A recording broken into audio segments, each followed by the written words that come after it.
It's about the I gotta say, it's the stupidest thing in sports. Whoa, he has trouble with the snap, and the ball is free.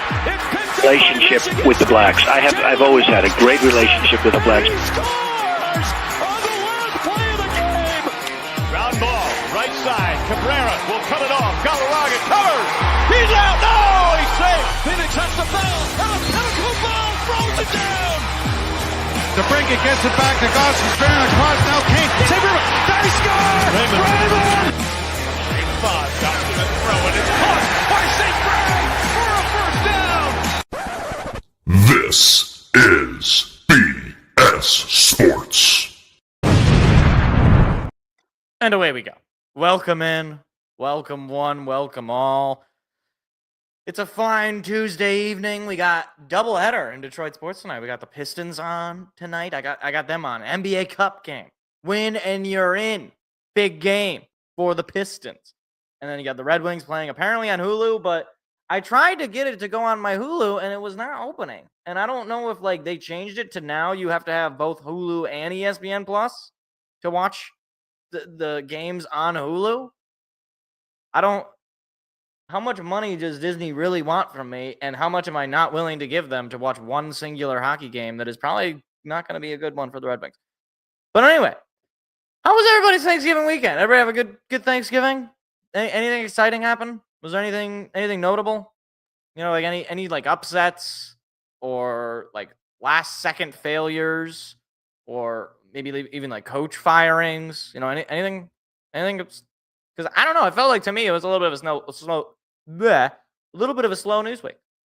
I don't know. I didn't really. It was hard to really fill my show sheet this week with anything. Yeah. Did you see the Dodgers sign Blake Snell? That's pretty cool. I mean, if you're a Dodgers fan, it's not cool for everybody else. Padres. You know what's funny? I didn't even ask Seth, who is a Padres fan. I didn't even ask him how he felt about this. It's like he's just seeing his best friend betray him right there and then. I got no more commentary on the Blake Snell thing other than the Dodgers are literally they're just trying to be unstoppable. They're every good free agent. Yeah, we're just going to sign him to a gajillion dollars and we'll make all our money back. Yeah, that's just how we roll in LA. Apparently. Hey, man, you win a World Series, do whatever you want. Do whatever you want. That's just how it goes. But we got a great show. We got a lot to talk about. So obviously, I couldn't resist making the thumbnail the way it was because it's perfect. It's I thought that I would be able to just rant about Matt Eberflus this show. You know, I thought that would be the dumb coach moment. Little did I know. Oh, ye of little faith. When I saw that game on Fox Big Noon kickoff and witnessing what I can only describe as one of the most pathetic, weak, laughably bad performances from a coach leading into the drama after the game, I couldn't resist. I just couldn't resist. And this is coming from a Michigan State fan. I wish that both teams would have just fallen off the face of the earth. Like in my mind, it's can they both lose? It's like the Iran-Iraq war. You know, I'm rooting for them both to lose kind of thing. But I don't know. I guess somebody was going to lose that game, but I got to say, anybody who bet on Michigan that game is probably a time traveler or a liar. I think those are the two possibilities. Somebody who just I'm going to put all my money on Michigan winning this game. More power to you. More power to you. But we'll get to that in a moment. I want to start with the Lions because that's my main focus. And I want to start happy and gradually get angry. So that's going to be the direction the show goes. We're going to start happy. We're going to start fun. And then we're going to get very, very upset. All right? Sound good, everyone? All right, let's roll. All right, so the Lions finally end the Thanksgiving Day losing streak. You want to know what's crazy? Here's a fun little factoid about this. The last time the Lions won on Thanksgiving, it was 2016. They played the Vikings. I want to say Case Keenum was the quarterback for the Vikings. This was also the Nick Foles year for wasn't the full year for the Eagles, but they would have won the Super Bowl going on that year. I was a junior. Yeah, I was a junior in high school the last time the Lions won on Thanksgiving. I I am now 2 years removed of being graduated from college, so it's been a long time. All right, I was just happy that they finally got it done, and then it wasn't just that they got it done; it was the way they got it done. So first, the injuries are mounting, but it doesn't even matter. I mean, Josh Paschal goes down, Levi Onwuzurike goes down. You already didn't have Taylor Decker or Carlton Davis. It did not matter. It didn't matter. Like they got up to a 16-0 lead, and then basically went on autopilot, and we're just cruising. And if that's the way we're gonna have to play games, all right. I don't know if it's going to work long term, but as far as maintaining the number 1 seed, you got to do what you got to do. And hopefully you'll have Carlton Davis back this week against the Packers. I don't know about Taylor Decker. All indications from Campbell is that it is not going to be a Taylor Decker week, which is fine because then even if you don't get him this game, you get a 10-day break for the Buffalo Bills game at home, which arguably you might need him even more so for that game. Although I would say you need him for every game. If Taylor Decker's ready, I just play him. I don't care.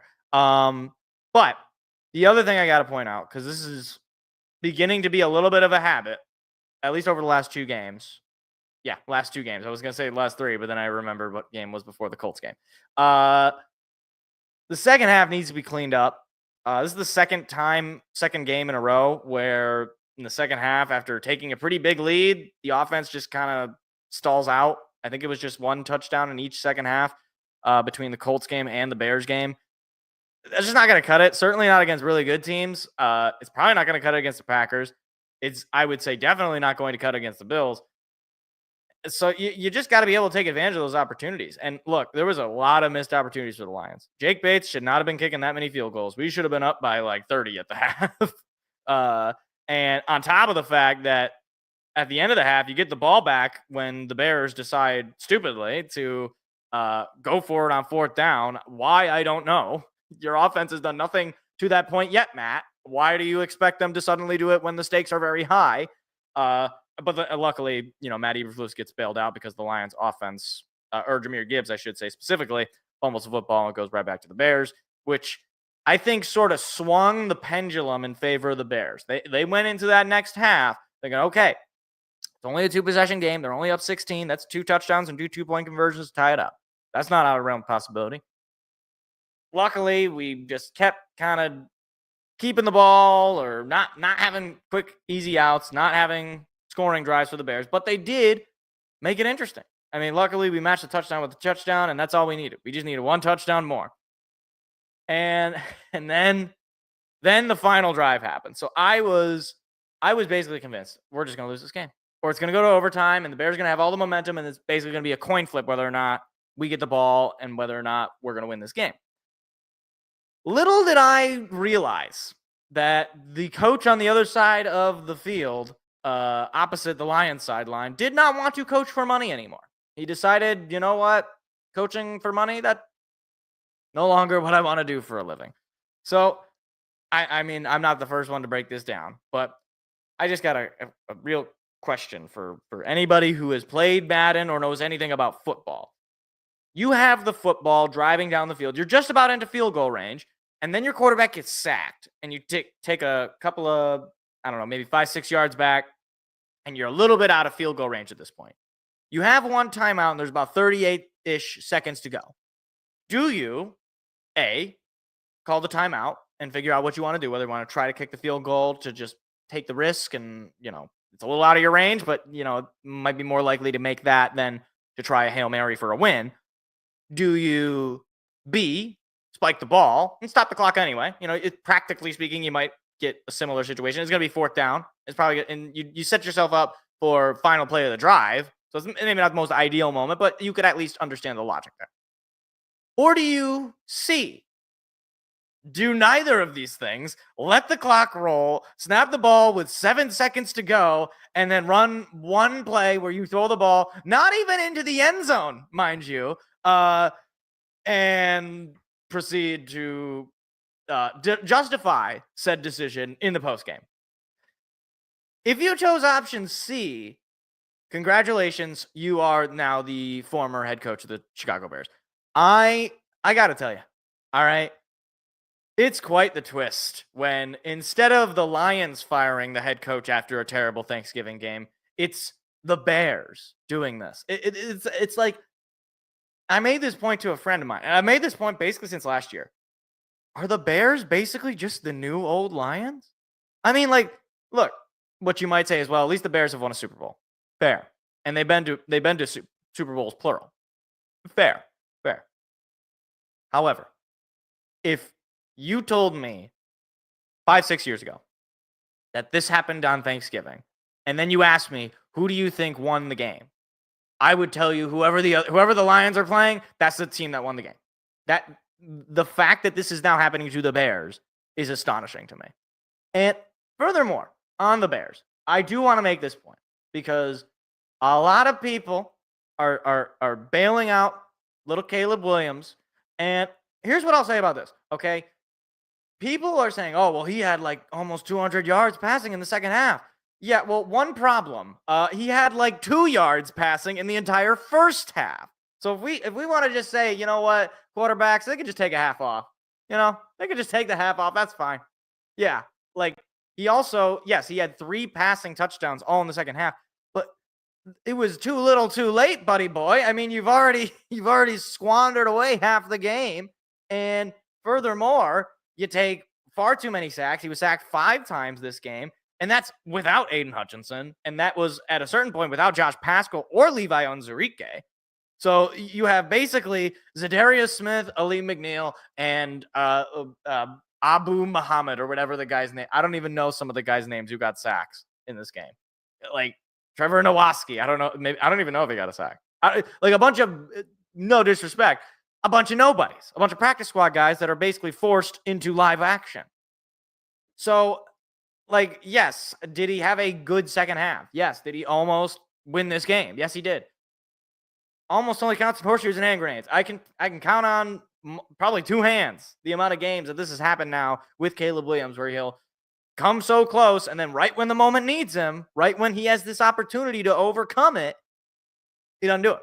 Like, dog, you got to aim for the end zone in that spot. You also can't take a sack there, right?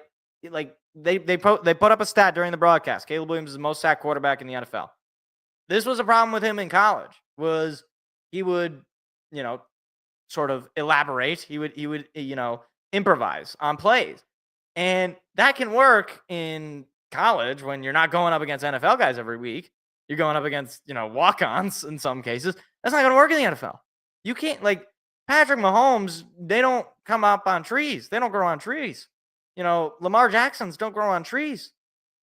And it doesn't help when you have a coaching staff who was clearly incompetent and didn't put him in the best spots.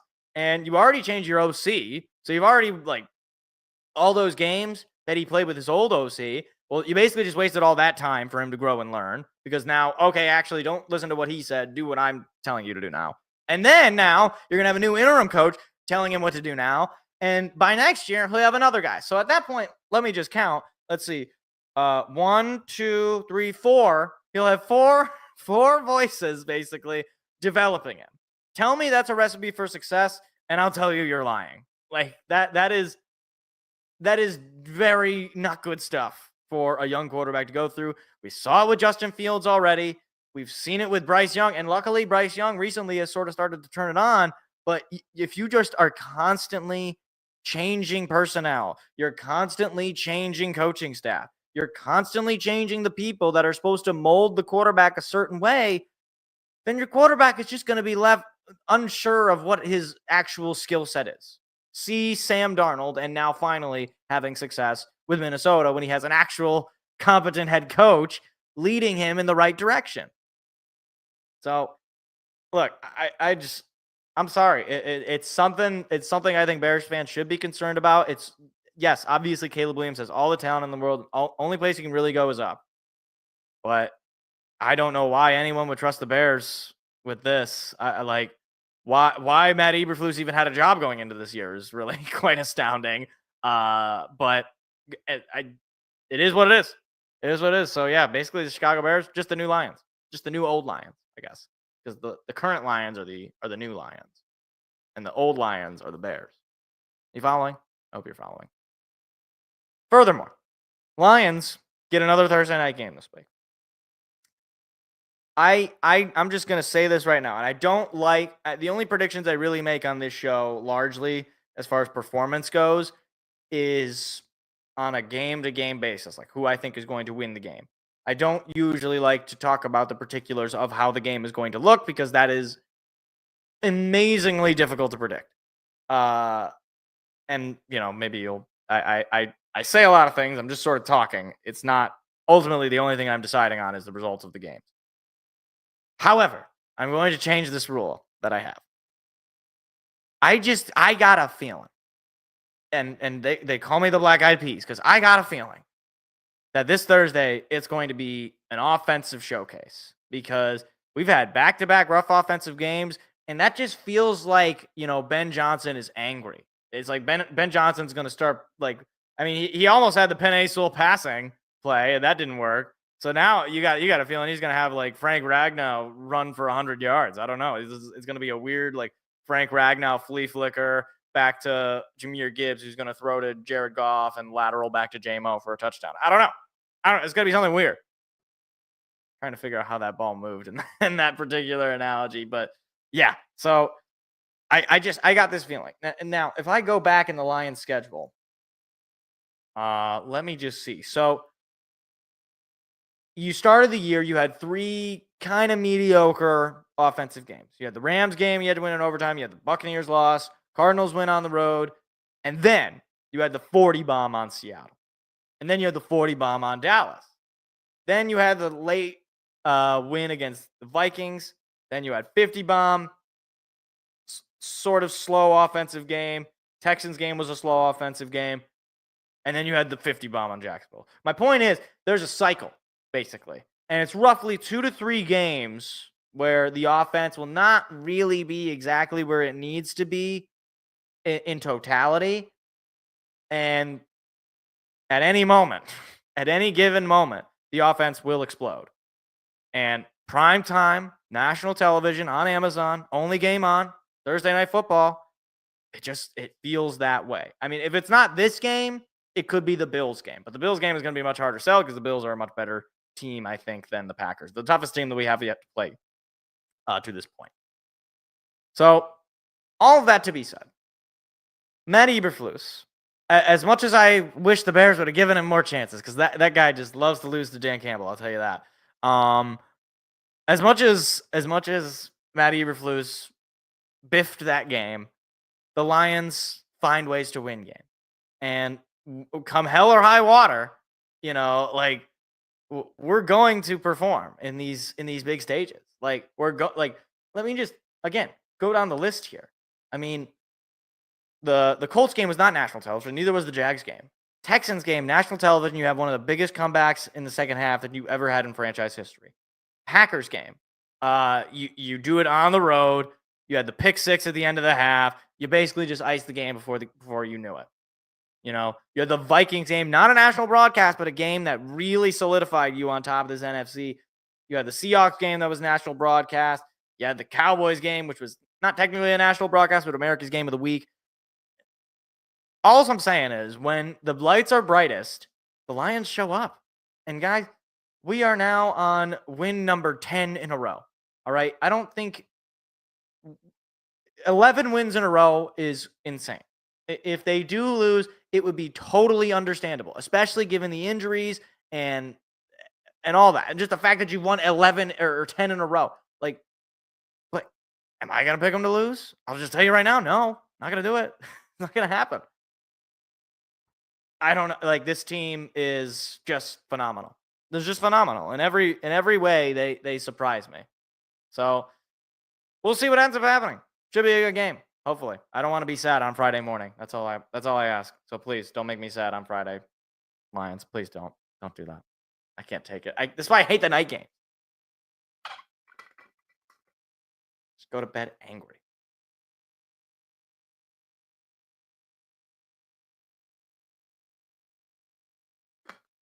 Meanwhile, Pistons are up 18-17 over the Bucks in the NBA Cup game, but I think Giannis just got fouled. Yeah, Jalen Duren just fouled Giannis. See, this is actually a tough game against the Bucks, I think, because Damian Lillard is actually playing. The last time we played the Bucks, it was like Giannis and nobody else. It was Giannis and Torian Prince, basically. But Jalen Duren's already got 9. Jalen Duren had 9 points already. Jalen Duren has half of our points. That's crazy. How did he get 9?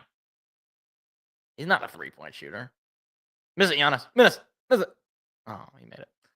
Anyway. All right. Now, typically, I would just jump into the NFL. But I have to, because the title of the show is Dumb and Dumber Coaches. Or I guess the 2 worst coaches. We have to talk about the Michigan game, okay?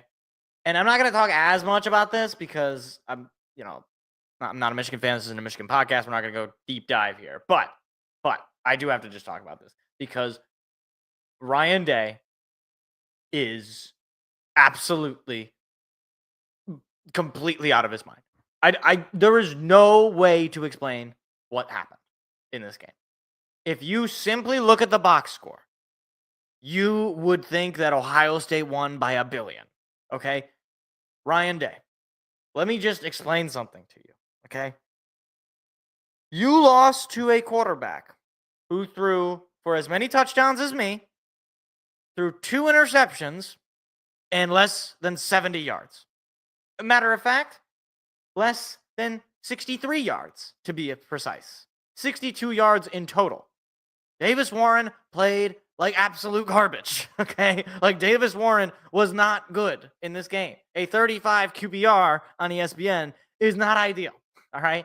But the fact is, Davis Warren didn't need to be great because Khalil Mullings decided he was just going to put the team on his back, which he's done basically all year. Like, you had no Colston Loveland to deal with. Colston Loveland, who is I think probably a first-round tight end coming out of this draft class. Very good tight end, probably the best tight end in the Big Ten, if not one of the best, if you don't even want to go that far, okay?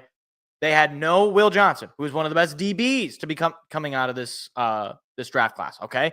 So 2 of the best players on either side of the football are not playing, and you scored 10 points. Do you know who scored more points on Michigan's defense? I believe Will Johnson actually was playing in this game. I could be wrong about that. But one Michigan State.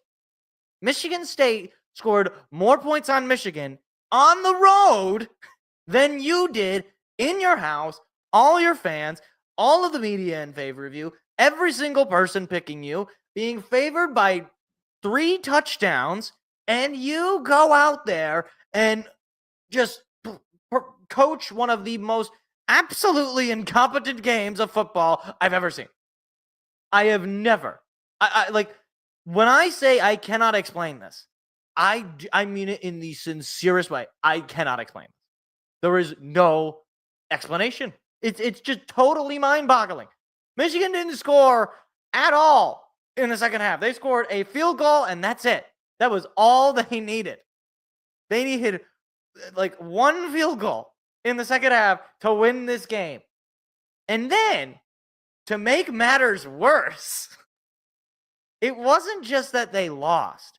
It was that then when Michigan was celebrating and naturally clowning on Ohio State and wanting to plant the flag in the middle of the field, Ohio State players, and I think some of the coaching staff, I don't know that for sure, certainly the players, didn't take too kindly to this pretty, frankly, common gesture in college football, and a fight breaks out. Like, just when I thought this couldn't get any more entertaining, a fight breaks out. And you got Gus Johnson, doing his Joe Buck routine. Hold on, where's the drop? Where is it? There it is. That is a disgusting act.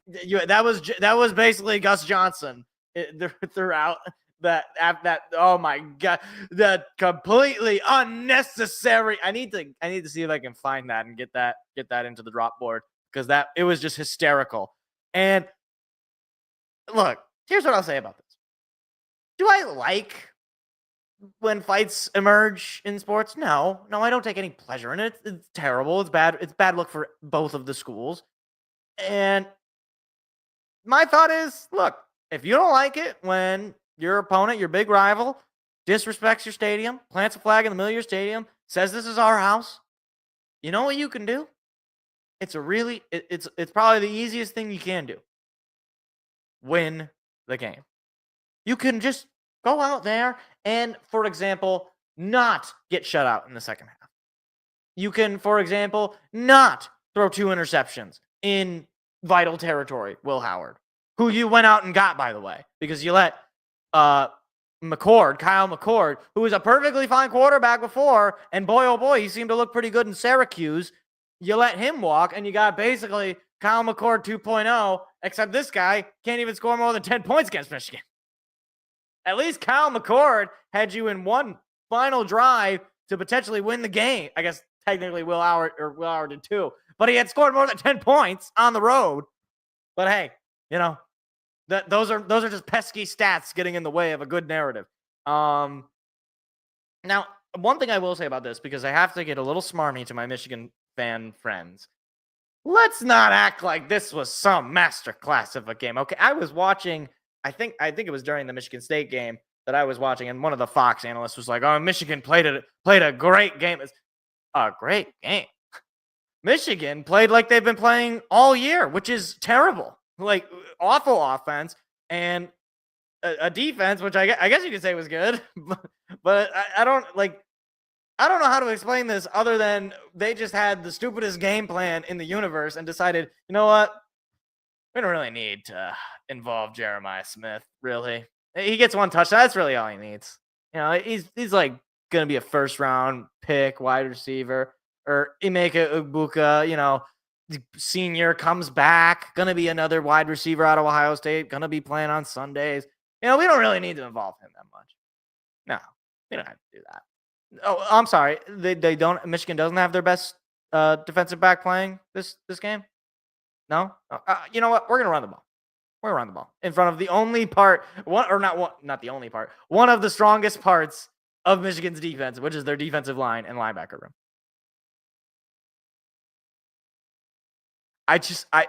There is being dumb, and then there's being Ryan Day. Like, this was like a layup against, like, this is the equivalent of laying the ball up on a Little Tykes basketball net against a paraplegic. like all you have to do is throw the ball to Jeremiah Smith or Egbuka like 2 or 3 times, score 2 touchdowns, and you win the game because Michigan is incapable of scoring and avoid turnovers largely. But they refuse. The whole game, they just refuse to do any of that. Quinshawn Junkins, you're who we're going to rely on. Why are you? If I was Ryan Day, I would just be running the Hail Mary play every single time and see how long it takes until Michigan stops it. Because Ohio State has one of the best wide receiver rooms and refuses to utilize it. So now Ohio State finds themselves, Ryan Day specifically finds himself in quite the predicament where basically he's not going to win the Big Ten because he got eliminated from that. He's not going to beat Michigan because we already talked about it. And now his only option for keeping his job is winning the national championship, which I'm not a soothsayer. I'm not a fortune teller. I don't see the future. I'm not a prophet. I don't think they're going to win the national. I don't think that's going to happen, guys. I don't think they're going to win the national championship, especially not if they're going to play like this. I mean, if anything, they'd be lucky to get to the national championship. Because frankly, the moment that they lose in the playoffs, which will probably happen relatively quickly, Ryan Day should be unemployed. You can't lose to your rival 4 years in a row, and you definitely cannot lose to a 6-win Michigan team. You can't do it, all right? You just can't do it. Michigan went 5-4 in the conference. All you had to do to secure them having a losing record in the conference and a 500 record on the year was score 2 total touchdowns in the game. You didn't even have to get a field goal. You could have gotten just 2 touchdowns and 2 successful extra points, and you would have won the game. Even if you missed one, you would have at least tied, taking it to overtime. If you're an Ohio State fan, please let me know why. I've seen it all as a Michigan State fan, and we'll get to them momentarily. But I gotta say, I don't know who I'd rather be.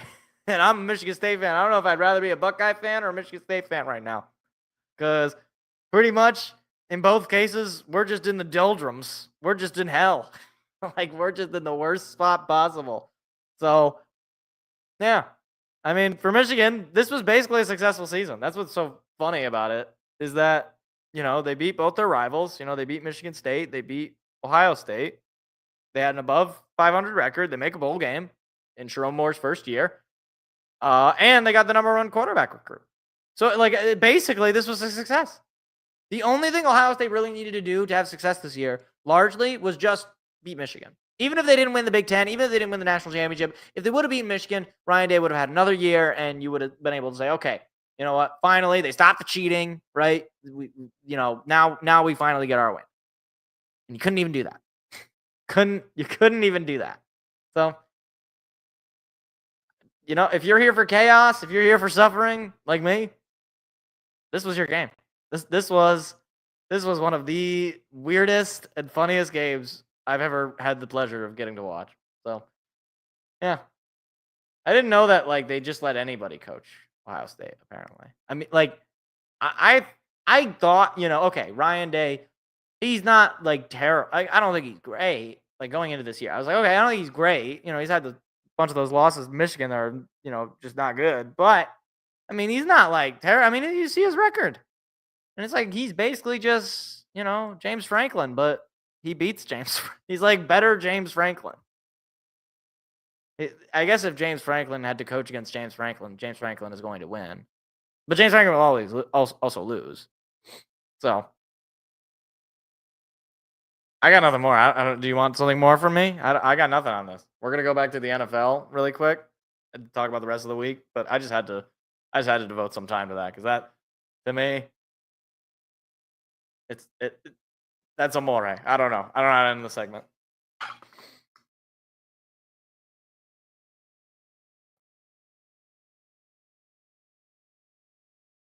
The Pistons were down 5 here, guys.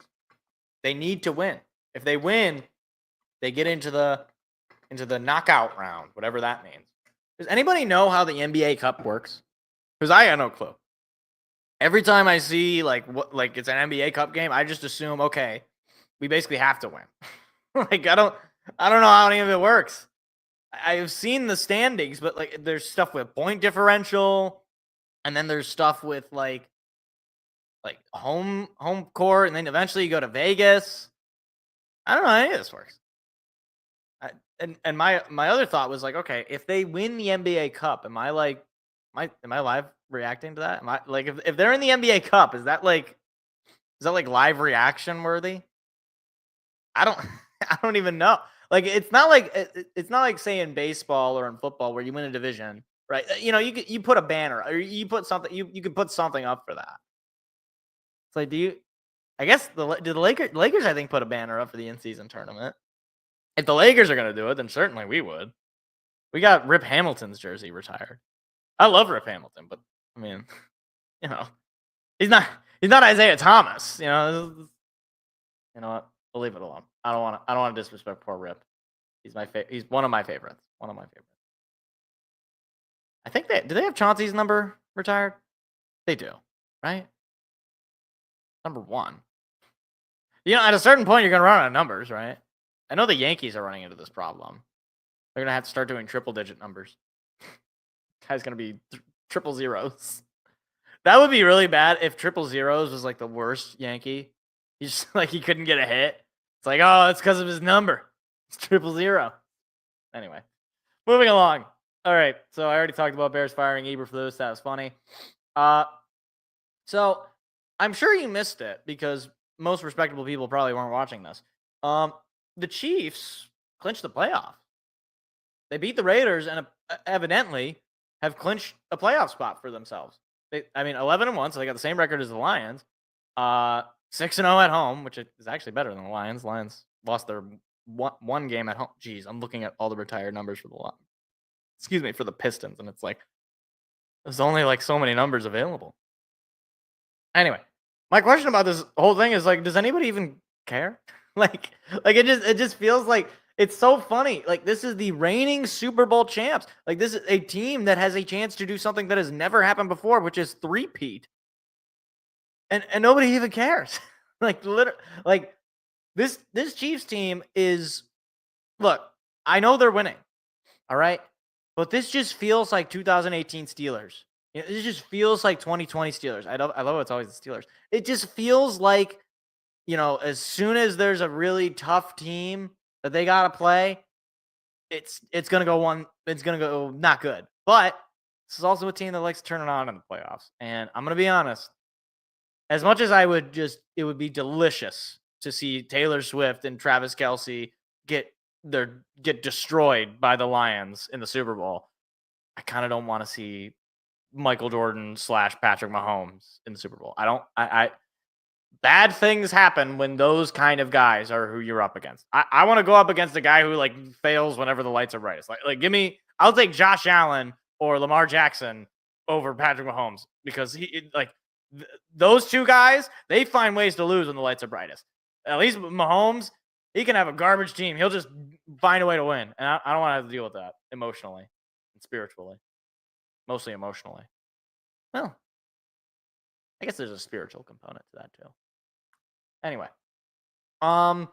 Speaking of spiritual, I don't know how to transition into this.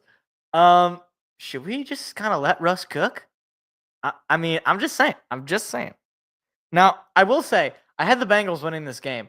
I am a fool because I failed to take into account the fact that the Bengals are 1-5 at home. So, for those of you who are not good at math, that's not good. That's not very good. You don't want to be 1-5 at home. But Russell Wilson, probably the best game he's ever played since he left Seattle. Like, I'm trying to think of any Denver game that he had that was really all that good. There's not a whole lot that come to mind.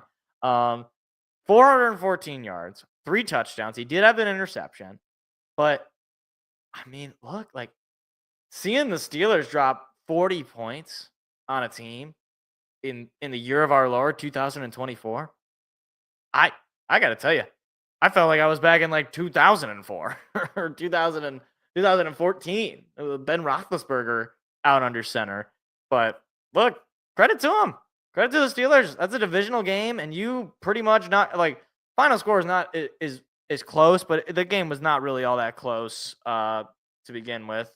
There was a lot of garbage time scoring there by the Bengals. So credit to Russ and the Steelers, man. Sleep on. They're 9-3.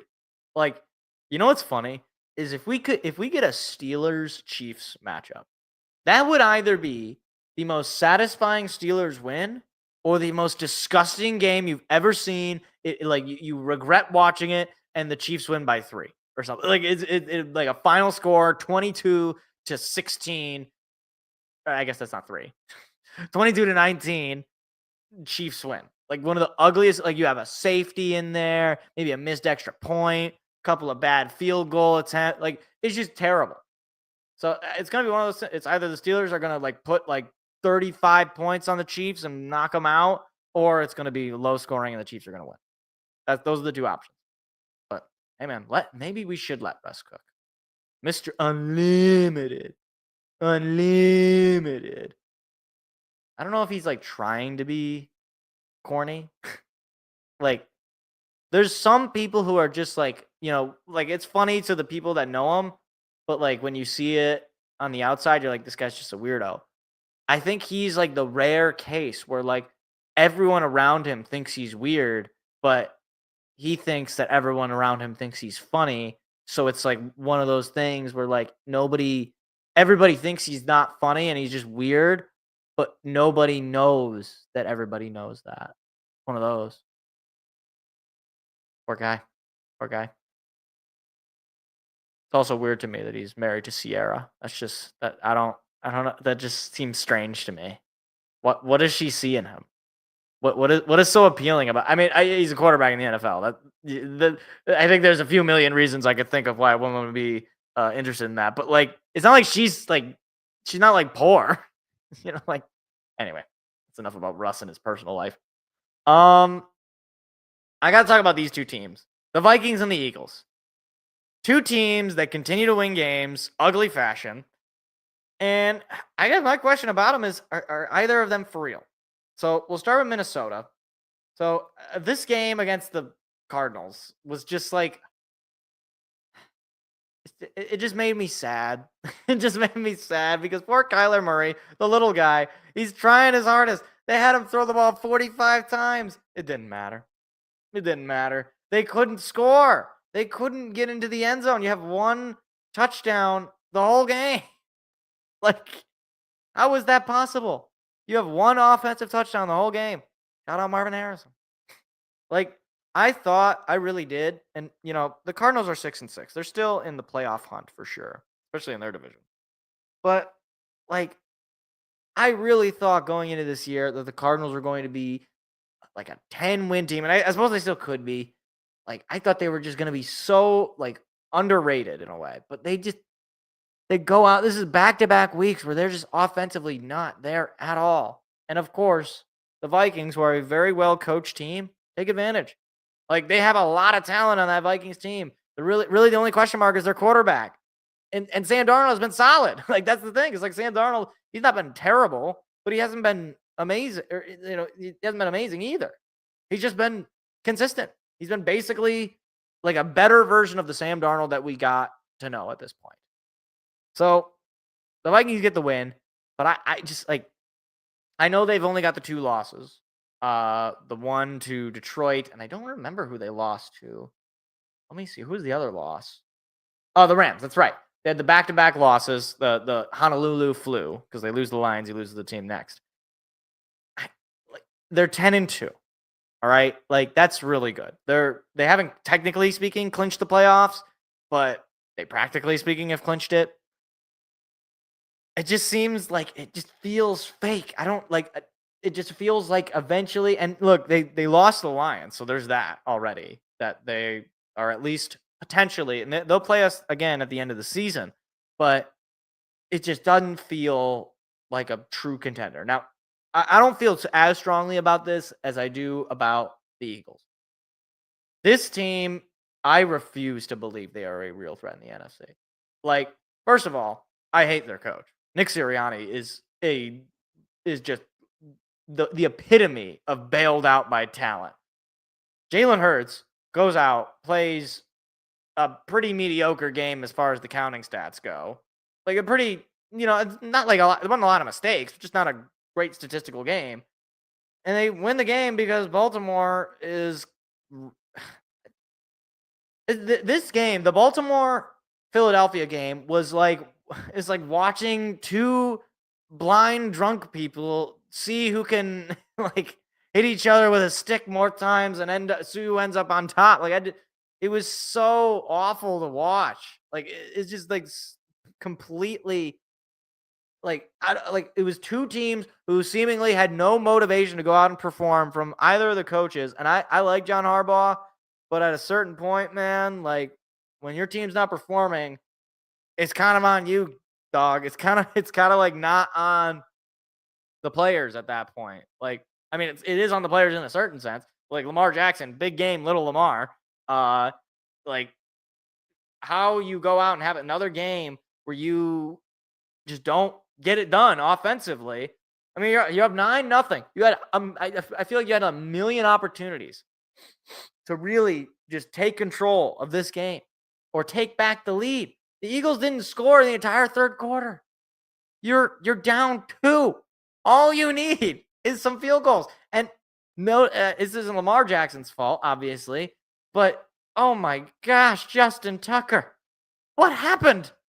2 for 4. And a missed extra point. I mean, by my math, that's 3, 6, 7. And they lost by 5. So if you would have even just made those 2 field goals, you would have taken the lead. Even if you made the extra point in the field goal, it would have been at least a 1-point game. So maybe you just need a field goal to take the lead there at the end as opposed to needing a touchdown. Well. And then they end up scoring a garbage time touchdown, I think, at the end, where it didn't even matter. So, and of course, Justin Tucker made that extra point because funny. Yeah. So I just don't. And look, the problem though with both of these teams, let me see if I can pull up the Viking schedule as well. The problem with both of these teams is you just look at their schedule and it's hard to define when the loss is going to be. For the Eagles, they got the Panthers next week.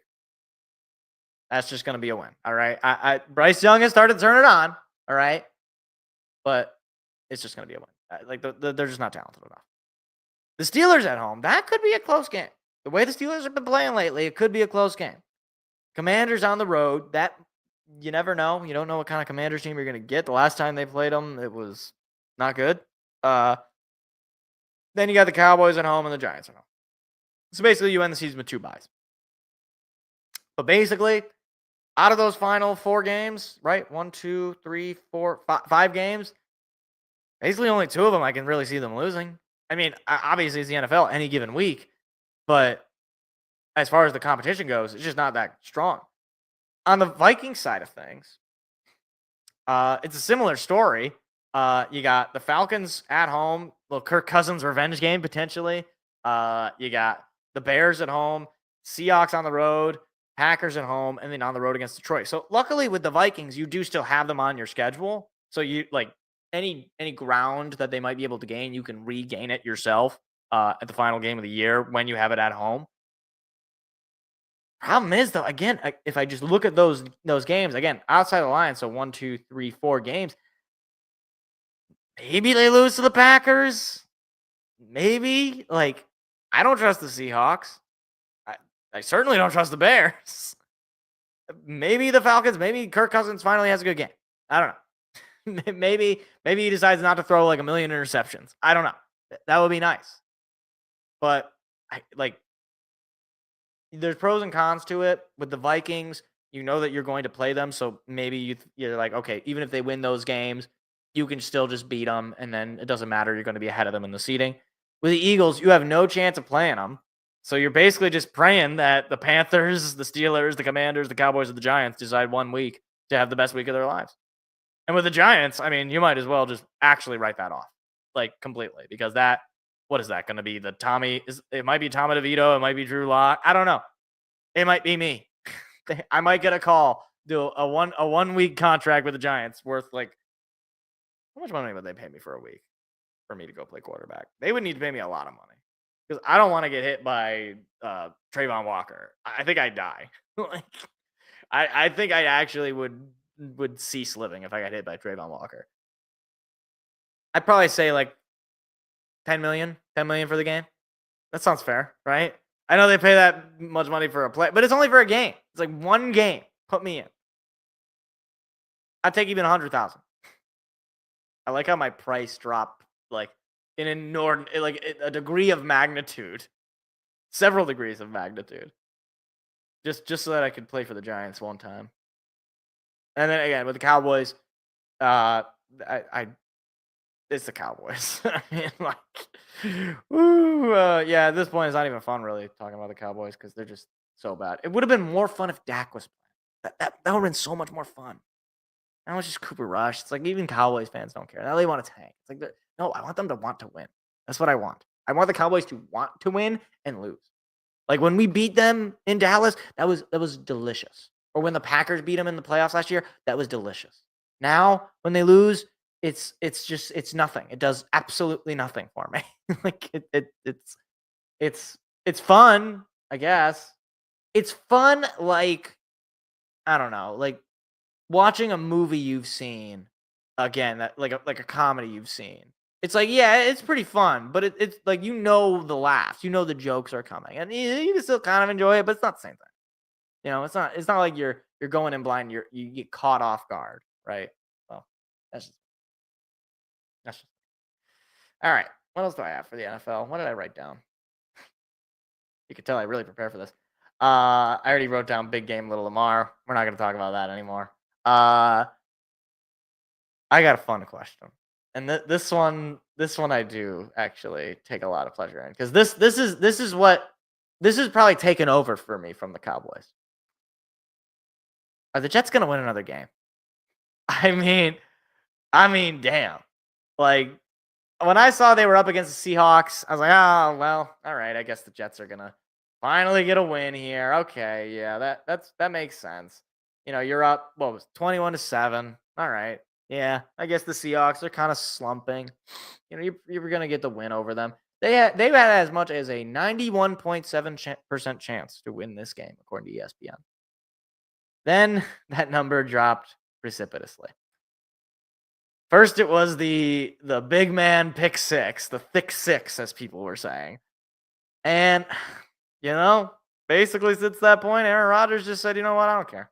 And it's just, I got to tell you, I did think the Jets were going to be bad. If I can recall, I think I had them winning about 4 to 6 games this year. I was being very generous, apparently, because they might not win another game. This team that is entirely led by Aaron Rodgers at this point. There's no real head coach. There's no one else really taking charge. This is an Aaron Rodgers team. The roster is practically speaking all constructed through him. The GM got fired too. So nobody else is remaining from this old administration that built this team now, except for Aaron Rodgers and all of his friends. And I am enjoying every second of it because he's so bad at this point. I don't remember the last time he threw for more than 250 yards in a game. He's just terrible. He's just so bad. He can't lead the team. How you lose to a Seahawks team with Geno Smith throwing for 206 yards, Kenneth Walker held to below 50 yards. I don't know how you lose this game.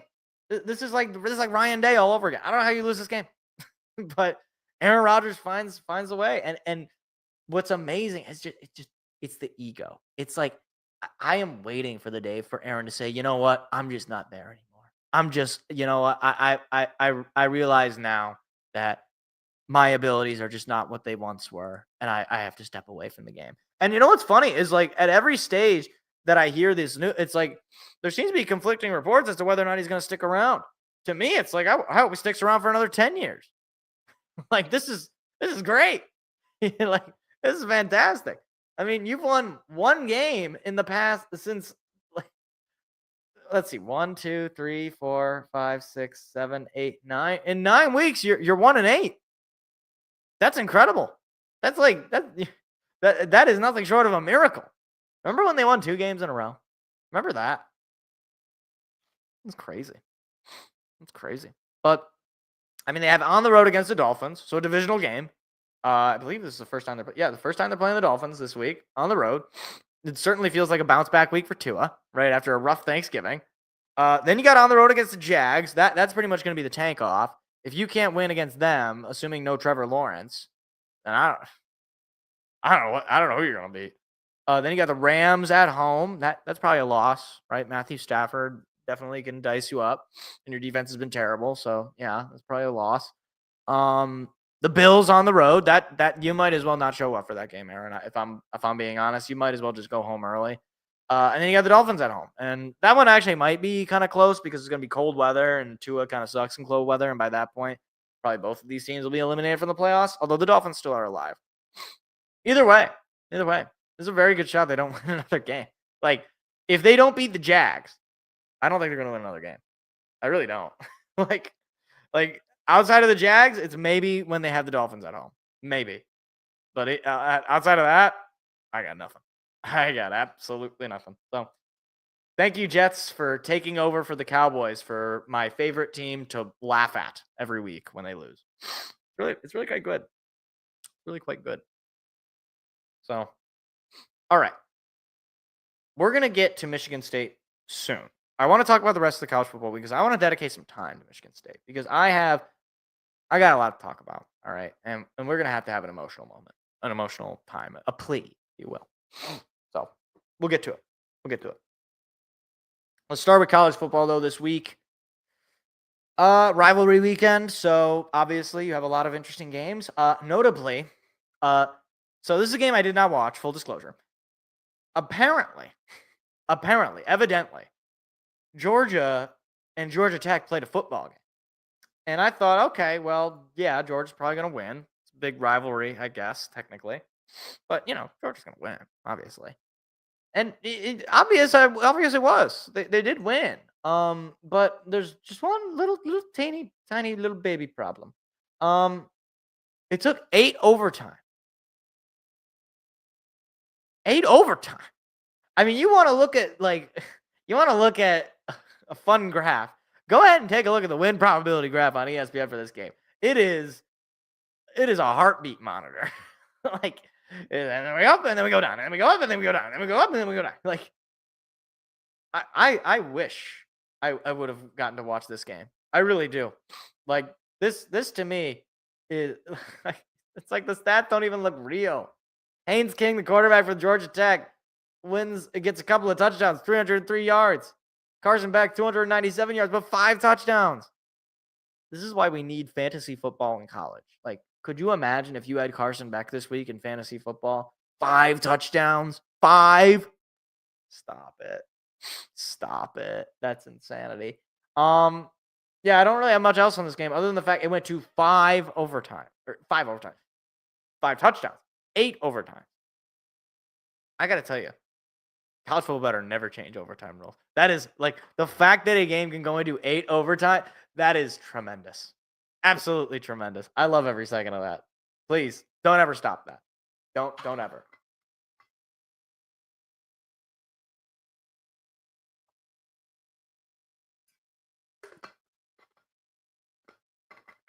So, I already talked about Ryan Day, so we're not going to talk about that anymore.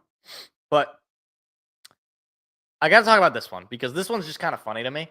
So Texas and Texas A&M played a game, and I am not a college football expert. I don't watch every single college football team, at least not hardcore. I'll put on the games, but I won't be super into it. There's just too many teams, too many players. I got to tell you, as someone who knew basically nothing, I was like, okay, Texas is just going to beat Texas A&M, right? It goes without saying. I mean, I don't know that much, but I do know that they're a very, very talented team. They got a lot of really good players, and Texas A&M is Texas A&M, basically. Like, that's pretty much my reasoning, and basically I was right. Texas scored 17 unanswered in the first half, and then just said, you know what, we're going on autopilot, and that's what they did. They just won the clock just slowly rolled as Texas A&M failed to do anything offensively. They scored 1 touchdown the whole game. And, so now it's just so funny to me. Texas, who joined the SEC this year, and I remember SEC heads saying, oh, Texas is going to be in for a rude awakening when they enter the SEC. They're going to have a real tough time. And, oh, wait, they're playing for the SEC championship in the first year they've joined the conference. Just means more. It just means more in the SEC. You know what's funny? I remember earlier this year, there was a trivia question, which was who was the last team in the first year of joining a conference or joining the SEC, I think, specifically, to win the SEC in their first year. And you're never going to believe the answer. It was the year of the founding of the SEC and Alabama. Like that, it would be absolutely delightful if Texas wins the SEC in the first year over a Georgia team who's a good team, who beat them. I remember earlier in this season, and I'm not going to say who it was because I hate doing this, and I even hate doing the gotcha because people say all sorts of things that might make sense in the moment, but overall don't necessarily age well. There was a commentator in sports, I'm not going to say his name, who said that Texas was not a top 5 team in the SEC. Mind you, Texas was still only 1 loss at this point, as they are currently. They'd only lost the 1 game to Georgia. That was their only loss. And I was just like, what 5 teams? Like, I'm not saying they're top 3 at that point. I'm not even saying they're like the most amazing, but like, how could they not be top 5? So, well, turns out they kind of are, and they might even be number 1. That's what could be super ironic. But it's like they might not. It might be true. They might be not top 5. They might actually be number 1. In fact, I guess that makes them still top 5. It's going on, PJ? Welcome to the chat. Welcome to the show. And you're just getting in at just the right time, PJ, because I'm about to talk about Michigan State, and it's going to be very emotional. I'm glad that somebody's here to listen to me get very emotional. This is it's a touching moment. Not a happy moment. Touching is usually happy. This is like a sad moment. I got to drink water before I do it because I know that I'm going to be loud. Meanwhile, the Bucks are knocking the doors off the Pistons right now, so it's a very, very sad sight here for Detroit. I don't know if the Red Wings are winning either. The game's happening on Hulu. I don't know. Usually I'm looking for the score on the little FanDuel Sports bar. The FanDuel Sports Network bar. Used to be the Bally bar, but now it's no longer that. Anyway, I'm just rambling. All right. So we're going to talk about Michigan State. So I am going to start this section just saying, if you really want to see a man lose all faith and goodness and happiness, go ahead and watch my live reaction broadcast to that game. You will see me slowly deteriorate from a generally kind of optimistic to, we'll see, to absolutely dejected, completely at a loss, and with nothing else to give. And I got to tell you, over the last couple of days, while generally speaking, I've gotten better emotionally at comprehending what just happened on Saturday, I am still, even now thinking about it, completely furious about this team and about the state of Michigan State sports, because not only do I have now a terrible football team, I also have a mediocre basketball team at best. But we're not talking about Michigan State basketball. That's a topic for another day. We're talking about Michigan State football. And I got a power stat for you, which is something that I did not think would be this bad, but is in fact this bad. So since 2016, the reason I chose that number was that was the year after Michigan State made the college football playoff and lost in pretty bad fashion. But that was probably the peak of Michigan State football, right? At least in my lifetime. 2016, Michigan State has had just 2 seasons where they've won 8 games or more. That's including bowl games, by the way. Do you want to know who that puts you into as far as categories in the Big Ten, as far as teams that also have that stat? I'll tell you right now. That puts you in the same category as Illinois, Indiana, Maryland, and Purdue. Meanwhile, it should be noted, Purdue having a downward spiral right now as they just fired their head coach, and Illinois and Indiana are both on the upswing. This also, by the way, puts you less than Iowa, Michigan, Minnesota, Northwestern, Ohio State, Oregon, Penn State, UCLA, USC, Washington, and Wisconsin. The only 2 teams in the Big Ten that have had less 8-win seasons since 2016 are Nebraska and Rutgers. Rutgers, by the way, who just knocked your doors off. I'm going to say this in as nice a way I can. If you are in the same statistical category over a almost decade span as Illinois, Indiana, Maryland, or Purdue, you do not care about football. You do not. Like that, there's no universe where you can convince me that Michigan State cares about football if after 8 years we are in the same category, essentially, as Purdue. And you could say, Purdue won 1 game this year. They could have won no games this year, okay? And they could have beaten you. That's what's so funny, is that they were, a drop ball away from beating you in your house. So I don't want to hear it. Like, this is not indicative of just bad luck or just, a couple, like one, Mel Tucker sucking or something. This is indicative of a university and of a program that simply accepts mediocrity and a fan base that has seemingly no outlet to express that this is unacceptable.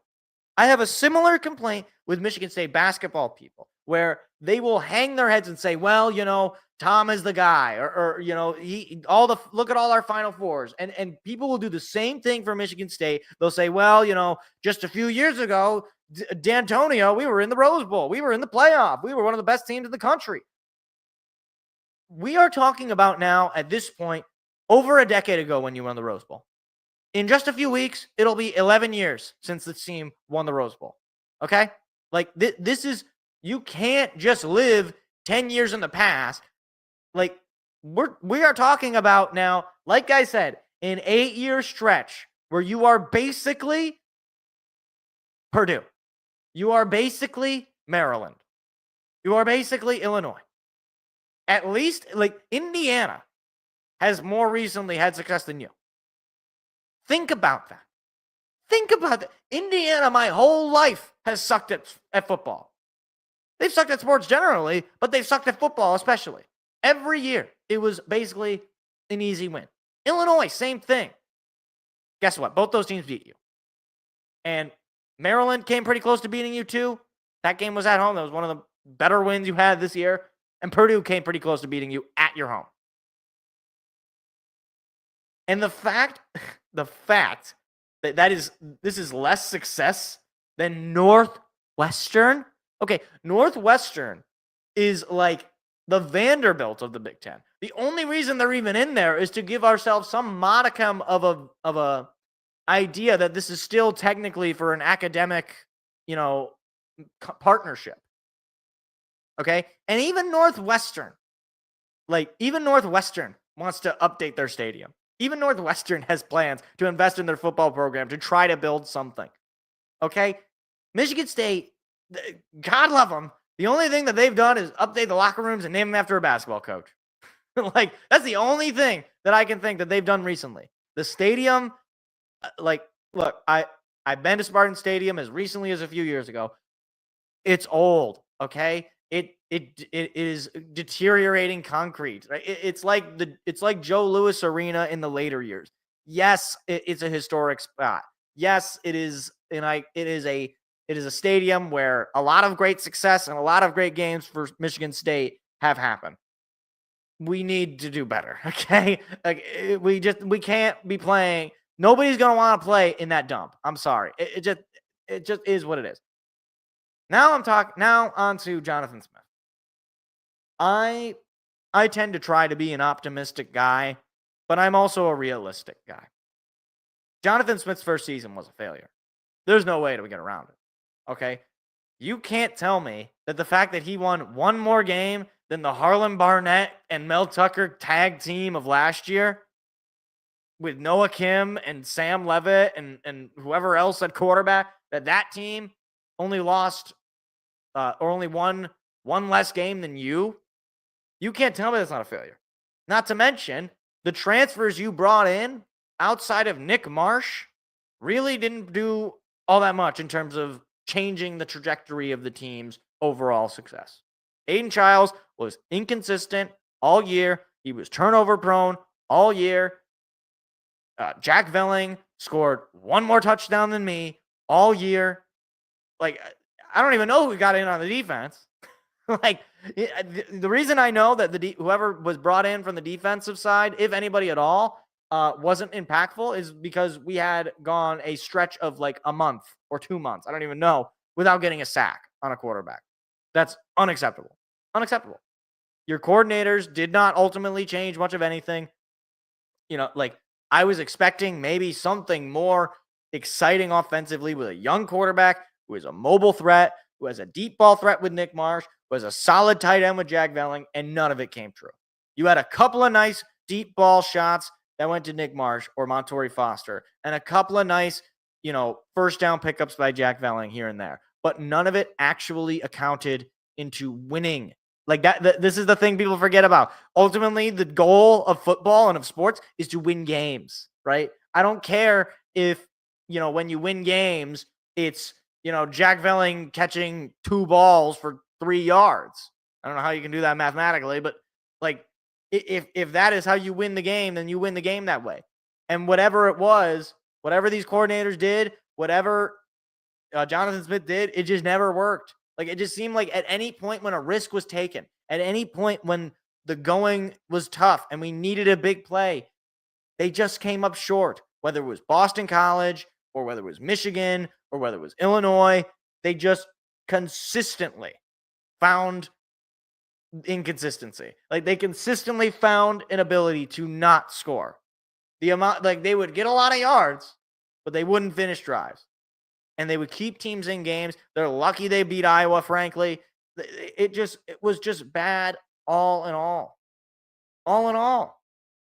To say that this new era, the Jonathan Smith era, has started with anything other than abject disappointment is just copium to me. It's just, you're coping if you think this is not disappointing or if this was quote unquote expected.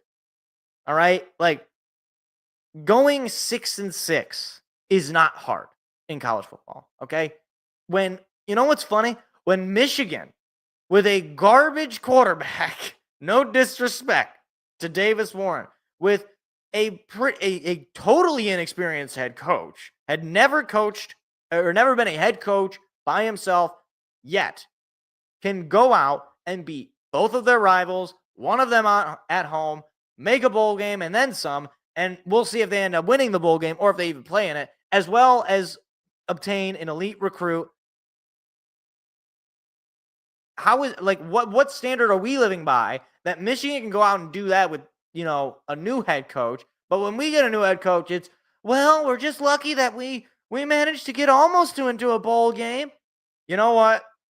Almost only, there's an old saying, right? Almost only counts in horseshoes and hand grenades.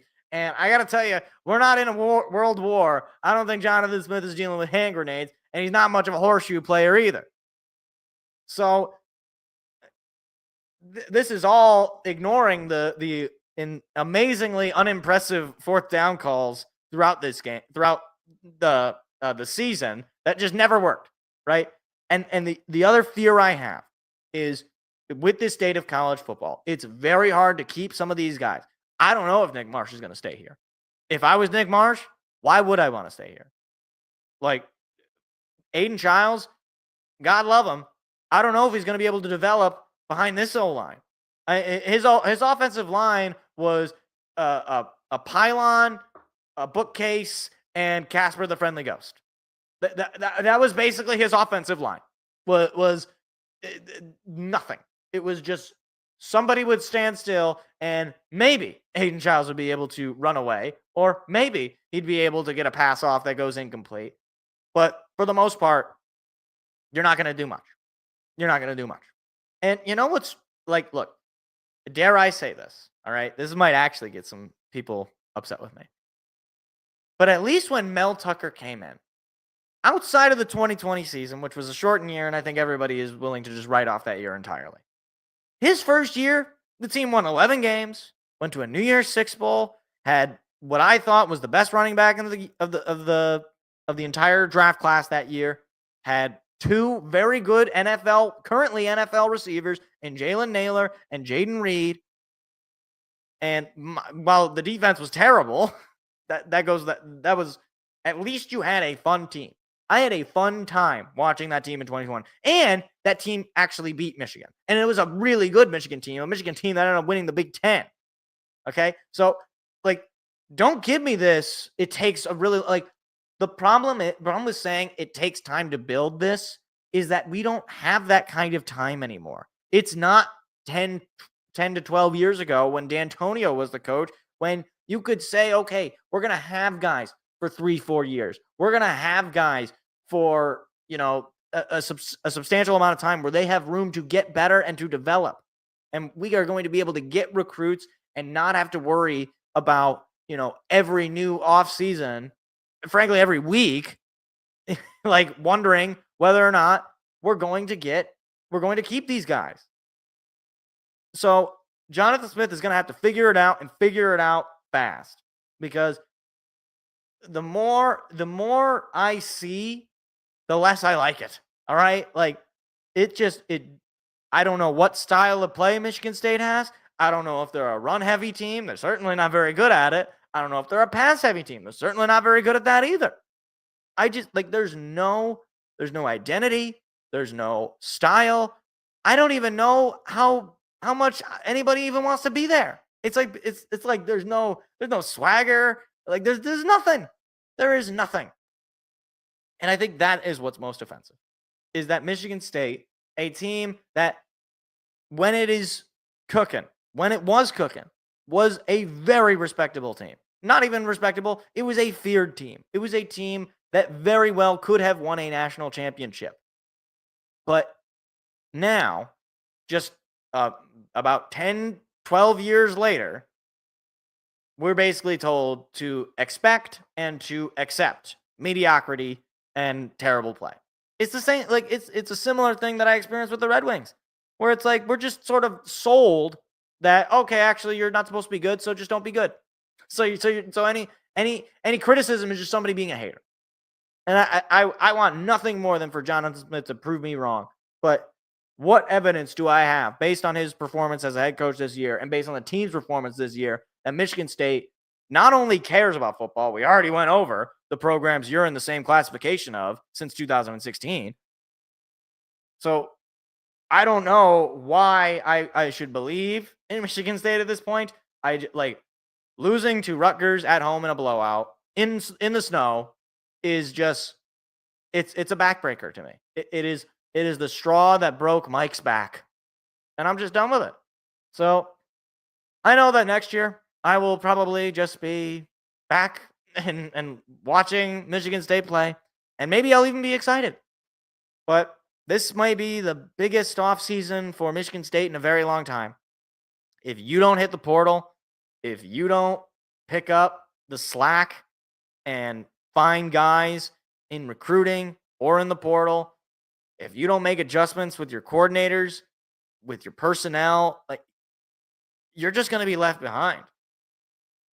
And Alan Haller, the AD, he needs to give Jonathan Smith carte blanche to say, look, we give you the full backing.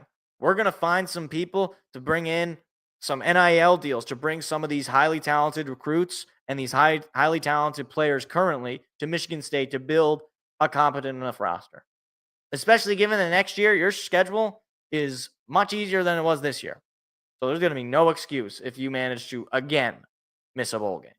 And the fact, if you go 6-6 next year, I mean, I don't want any part of this. Because I in no world is that some sort of a success to me. So we'll see. I just at this point I got no hope. So I don't know. I don't even know how to end this segment. What's a sad drop? What do I got? Let's see. I guess this one works. Why are you the way that you are? That one works. That's basically my feeling about Michigan State football. Why are you the way that you are? Just it's like I'm not angry. Well, I am angry, but I'm just dejected. I'm like a battered housewife. I'm just gonna come back next year and be ready to get beat up again. That's my life as a Michigan State fan. That's all I got.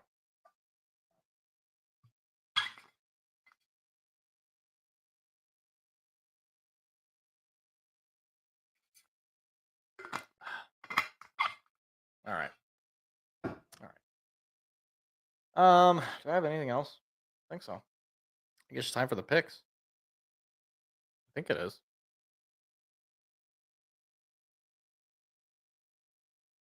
I think it is. Yeah, definitely. Okay. I don't know why I was like, I just lost my train of thought there. I think I put too much into that Michigan State thing. You know what I realized? You guys are gonna have to just give me a little bit of time here. I realized I never built the little chart here for the picks. So just give me a few seconds here. How's everybody's week going?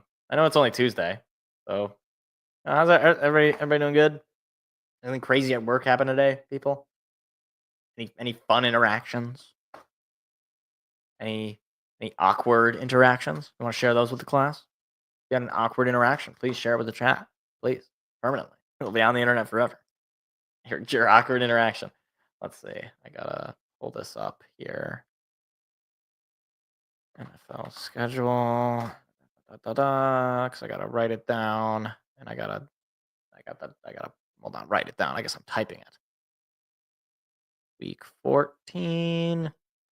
Okay. All right. Now let's say write it. What's going to be amazing is that when I cut this out and make it a clip, nobody's even going to know that I was just typing this out in the middle of the show. Nobody's even going to know that. Nobody's going to know that. Not even the people watching the live broadcast after the fact. Nobody is going to know. Let's see.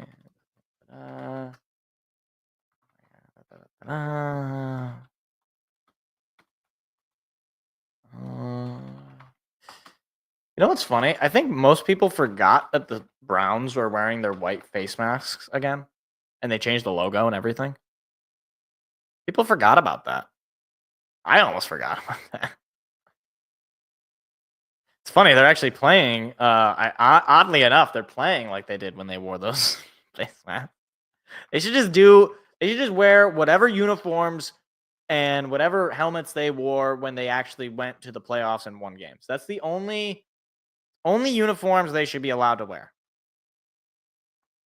Because clearly, I mean, if you're gonna harken back to any time, you don't want to harken back to a time, even if the uniforms were good. I used to think differently about this, but even when the uniforms were good, it's kind of bad to like harken back to a time when you were bad. It just looks bad. I don't know. Jeez, the Chargers got Sunday Night Football?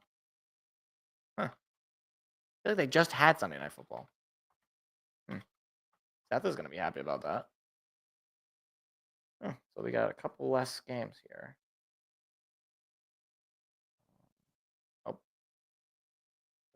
There we go.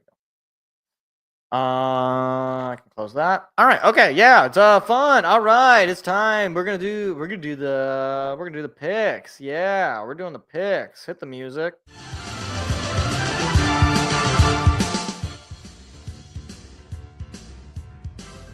Yeah. All right. So I don't want to talk about last week. All right. I don't want to talk about how I did. I don't want to do it. All right. It's not nice. It's not nice to make fun of people.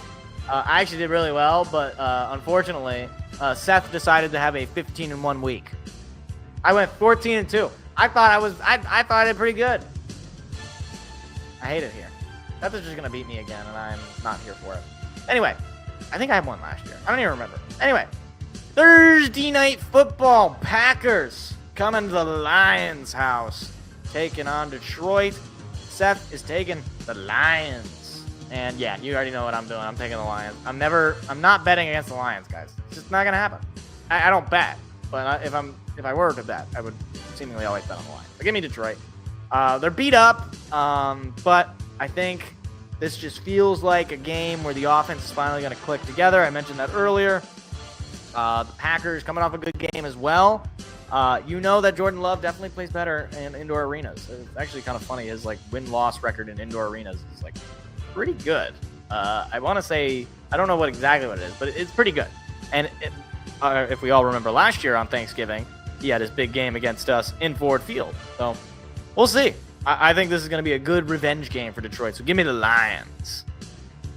Up next, the Jets heading to Miami, taking on the Finns. Seth is taking the Dolphins, and I am going to concur. This just feels like a bounce back for Tua. Rough Thanksgiving for Tua Tagovailoa. Had to go out in the cold in Green Bay Thanksgiving night. I believe it was snowing. It was not fun. Not fun for him. So, yeah, give me the Dolphins. Jets are terrible. Aaron Rodgers sucks. He's washed. He's cooked. He's done. Yeah, there's no world where I think the Jets managed to pull this one off. I think they find ways to lose. So give me the Dolphins. Falcons at the Vikings. Seth is taking the Minnesota Vikings. I am going to concur with this because I don't know what happened to Kirk Cousins, but he just decided he no longer really wanted to be good at football. I don't know. Like, this Falcons team has sort of become so forgettable. Like, I forgot that they were still in this. Like, I legitimately have not thought about the Vikings in weeks. Outside of when I talk about them in the picks, I guess. I don't know. Give me the Vikings. I just think they're more talented and better coached. So yeah, Vikings over the Falcons. Sorry, Kirk. No revenge. Saints at the Giants. This is brutal. This is brutal. The fact that this is a game is. I feel bad for anybody who's in this market. I really do. Seth is taking the Saints. I am going to agree. Yeah, I mean, I don't know what you want me to say about the Giants. They're terrible. I think is Drew Lock still going to be their quarterback? Yeah, they're going to lose. I don't know who the quarterback is for the Saints. Is it Desmond Ridder? Is Derek Carr back? I have no idea. Give me the Saints. It's going to be the worst game ever played. Ever. It's going to be bad. Panthers at the Eagles. Seth taking the Eagles. I'm going to agree with Seth taking the Eagles as well. We're matching on a lot of these, and I'm not happy about it because I have ground that I need to gain. Yeah, give me the Eagles. The Panthers. Bryce Young has actually been better recently. I'll give him that. He has improved recently. However, the Panthers are just not a good team. They don't have the talent. They don't have the guys in the room. So I just don't see it working to their favor in this case. I think the Eagles are going to get bailed out by talent, circa just like the old 2018 Steelers. I think this is going to be bailed out by talent week again for the Eagles. Although I would love if the Panthers pull off the upset. But either way, give me the Eagles. Browns at the Steelers, a classic AFC North matchup. Seth taking the Steelers in this one. I'll take the Steelers. Revenge game for Russell Wilson against the Browns.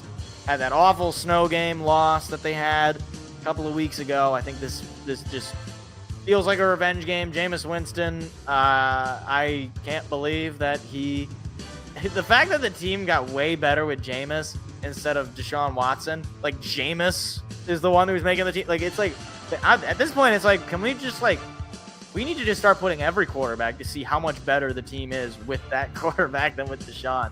Like, how far does this go? Can we put in like Trent Dilfer, like current day Trent Dilfer, and it would be an improvement? It might be. Give me the Raiders. Raiders at the Buccaneers. I got ahead of myself. Instead of taking the Buccaneers to get the win here. Yeah, I'm not. Don't actually give me the Raiders because they're terrible. It was funny. That Black Friday game that they played, which to me, I think it kind of fits that the Raiders are playing on Black Friday because they wear black. That's all I got. I don't know any other reason why they would play on Black Friday other than the NFL is greedy. But the Buccaneers, while they are hurt, they are still making do. Baker Mayfield is baking up victories, and the Raiders are basically on a quarterback carousel. I think Aiden O'Connell is the guy they're sticking with, but yeah, if you're sticking with Aiden O'Connell, it's usually not a good sign. So it's funny. I believe in the promotional materials for Black Friday, they were just showing Max Crosby, and it's like, man, the Raiders, they only got like one guy.